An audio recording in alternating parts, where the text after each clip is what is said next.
Welcome to Let Them See You, the podcast that honors educators, the everyday heroes shaping futures with courage and heart. I'm your host, Sarah Hightower. This is your space to recharge, find joy, and embrace your power. Welcome back to Let Them See You. We are now to episode 17, Lead from Who You Are. In an earlier episode, we talked about leading from where you are. And so today we'll dig into who you are as a leader. So I know that we kind of touch point on who we are as a leader often, but that's because a lot of decisions have to be made based on who you are. You have to get to the root of that. And so that is why I want to talk about leadership profiles or profiles in general, anything where you have to find out more about yourself on the inside and how that manifests on the outside. So, for example, if you've ever done the True Colors profile, that one's great, or the DIG assessment, or like the compass points, your north, east, southwest.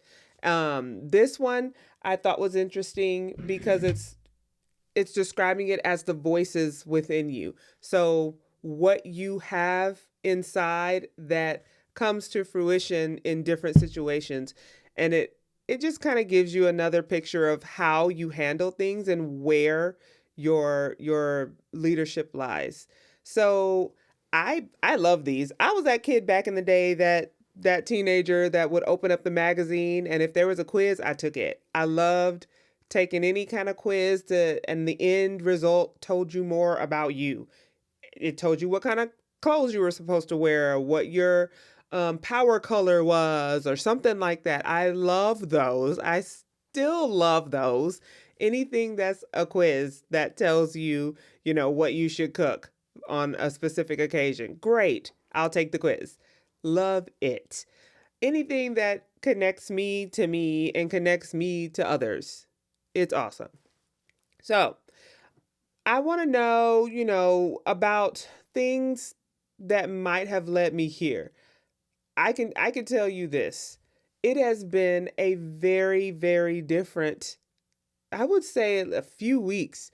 I have probably gone through more in the last few weeks as a leader than I've ever gone through before. And it's not anything of my doing. It's just the way things panned out in the situation. And so I'm getting a ton of experience, a ton of leadership experience, and it's awesome. But whoo, it is a lot of energy. It takes a lot of stamina. And so that's why I was kind of drawn to these profiles, because it helps me get back to where my decisions are coming from and what I need to work on when I make decisions. So we're diving into that because it's transformational, in my opinion, to know more about you and to help you learn more about others. So I'm all for the transformation. Let's do it. There's a truth. Leadership isn't about becoming louder. And y'all know how I feel about that. I have another episode talking about, how leaders can sometimes whisper things that move mountains. But it's because we all have a different way of going about things. And it doesn't mean that there's one particular way that's always better than the other. It depends on the situation. You have to have a situational awareness to know how to lead in that moment. So I think it's important that you know where your strengths lie and you know where you need to grow.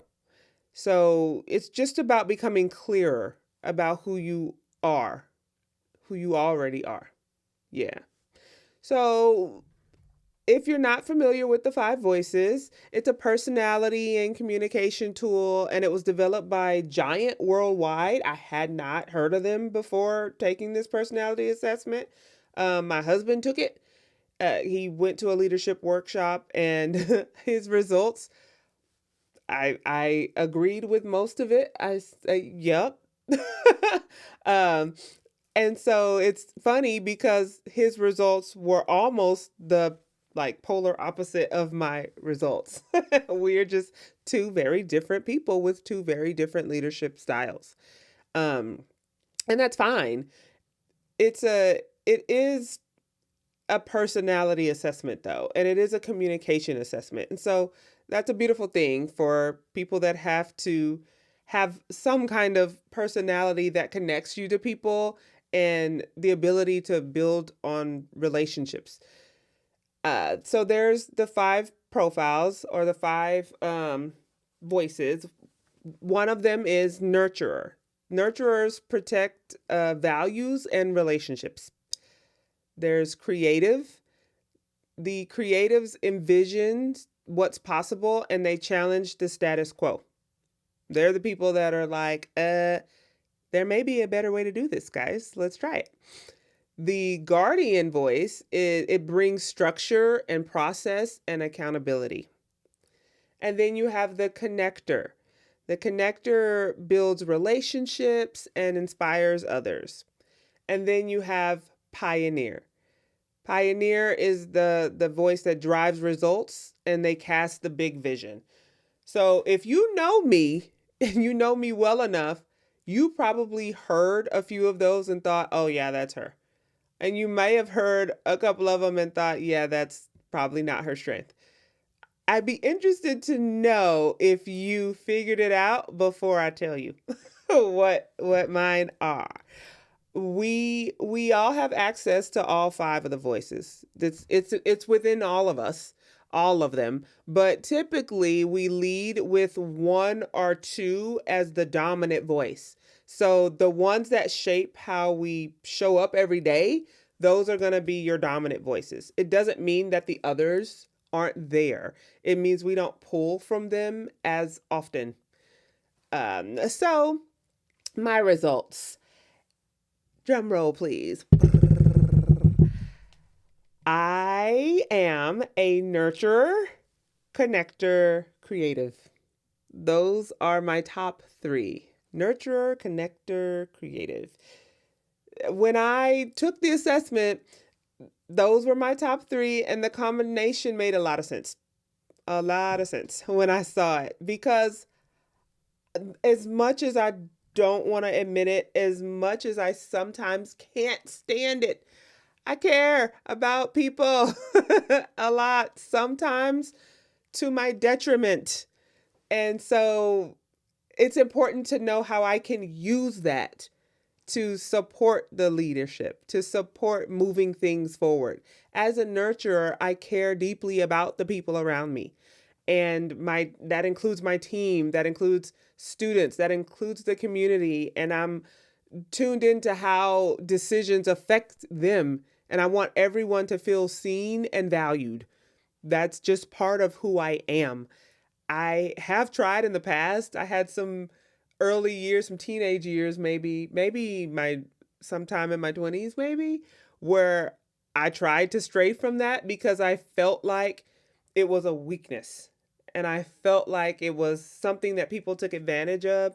And it caused a lot of heartache and a lot of issues. And I thought, well, I'm not going to be nurturing anymore. I don't care about people. And I tried to harden myself and it did not work because it just isn't who I am. It was hard to be something else. So that is the root of who I am. I'm a nurturer. I do care about people. I'm also a connector. That voice shows up in my enthusiasm. I get energized by supporting other people and sharing ideas and working together and celebrating the wins and bringing people together around a common purpose. That's the jam. I love it. Love it. And that's probably why I have a podcast because I like to connect ideas, people, and just bring people together in a way that they can hear each other out and better understand one another, because that's what the world needs. And then there's my creative voice. That's the dreamer in me. I'm that what if person. Like, what if this happened? What if we could do that? The new programs, new ways of teaching, or new ways of leading. But it also means that I can sometimes feel misunderstood when others don't immediately see what I see. I have to do a good job of painting the picture. And sometimes that literally means I need to create some type of graphic, spell it out, make it clear so that my ideas come across the way I want them to. That's not always what happens. So I have to work at it. And that's good to know. That's good to reflect on and do something about. But knowing those voices, it just helps me understand that not just my strengths are what I need to pull from, but also how I can sometimes unintentionally cause confusion or stress for other people. And that is not what I want. My nurturing side might hesitate or give tough feedback, and my creative side might jump to a new idea before other people are ready for it. So I have to be careful in knowing where things come from.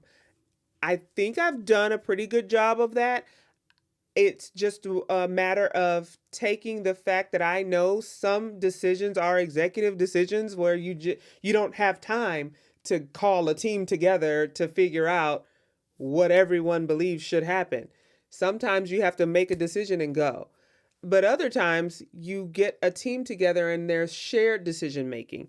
And that works well for many different things. And you get a lot of different perspectives and you're able to make a decision that way.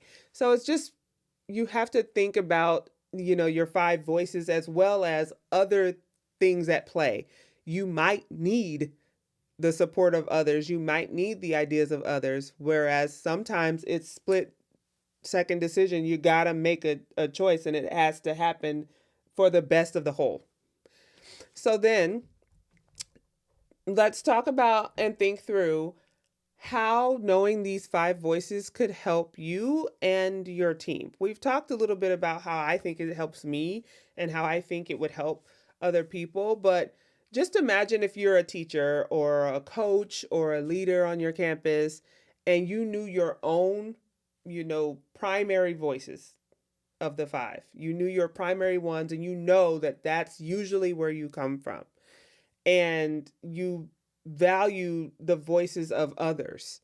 So you knew what their voices are too. So it puts things into perspective to know that I'm a nurturer and I might be working very closely with a guardian or a pioneer who has a very different point of view than I do. But I wouldn't know that unless they took the profile as well to give them that information so that I could have that information.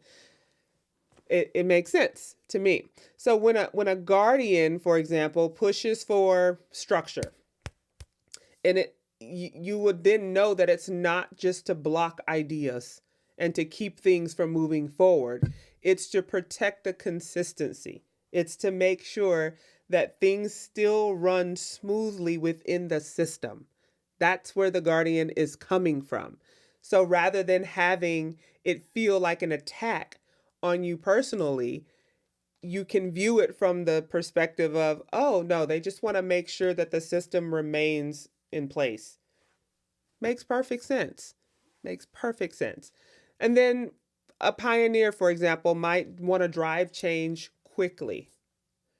But that's because they see a bigger picture. They see the big picture.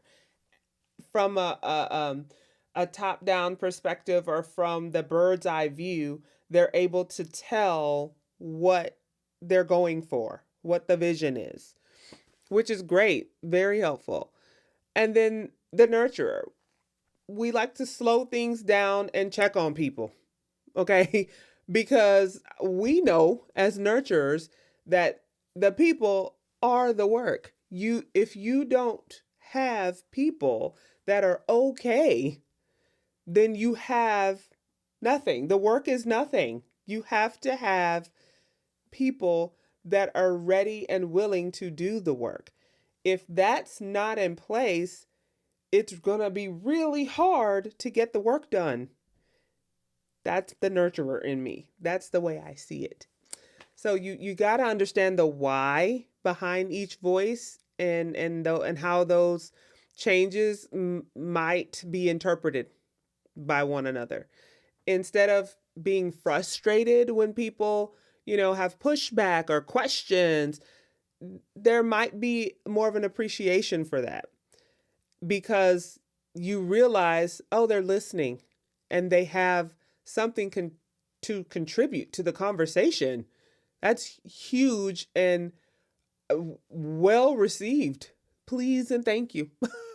Instead of miscommunication, there becomes an alignment between the different ideas. And that's what we want. That's what we want. So I just wanted to take the time to share those 5 voices with you, and in hopes that if you've never taken it before, I encourage you to try it. I hope that you feel encouraged to give it a shot just to see what your voices are, your primary ones. It's online, it's free. It takes like 10 minutes. Then after you take it, you can just reflect on it. How does your voice show up in your classroom or your leadership? Think about it. Where do you feel most alive? And then how can you create more space for others to be heard too? Those are just some reflective questions. And that brings us to our tip of the week.